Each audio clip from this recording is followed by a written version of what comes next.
به اندازه تعداد آدم‌ها تو دنیا مثل اثر انگشت دیدشون نسبت به جهان، دیدشون نسبت به موفقیت فرق میکنه.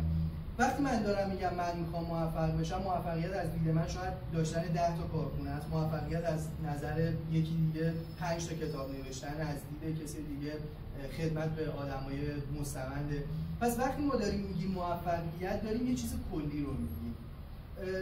پس وقتی داریم صحبت میکنیم میگیم میخوام موفق بشم، دقیقاً باید بگیم چه چیزی میخوام که موفق بشم، چه اتفاقی باید بیفته. توی NLP به اینا میگن ژرف الگوها. من درون خودم یه چیزی هستش که مانع میشه من بخوام یه کارایی انجام بدم. تا میام براتون حتما اتفاق افتاده، تا میخواین یه کاری بکنین، یه ریسکی بکنین، یه تصمیمی بگیرین، لحظه آخر منصرف میشین. برای کیا اتفاق افتاده؟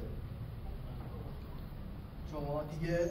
کیا اومدن تو مرحله آخر، تا اومده یه کارآفرینی راه بندازه، تا اومده شغلش رو عوض کنه، تا اومده انتخاب همسر بکنه، تا اومده رشته‌اش رو انتخاب بکنه، یه چیزی مانع میشه. توی NLP ما به اینا میگیم تضادهای ذهنی. تضادهای ذهنی بخش‌هایی درونمون ما داریم که وقتی با هم دیگه موافق نباشن، این خودش تمرین داره، تمرین مفصلی داره که اصلا یاد میگیریم چه اتفاقی میفته. من اعتماد به نفس ندارم، چه اتفاقی میفته؟ از تاریکی میترسم، از ارتفاع میترسم، از حضور در جمع میترسم. همه اینا تضادهای ذهنی من هستن که باعث میشن تو لحظه‌ای که میخوام اقدام بکنم یه چیزی جلوی منو میگیره.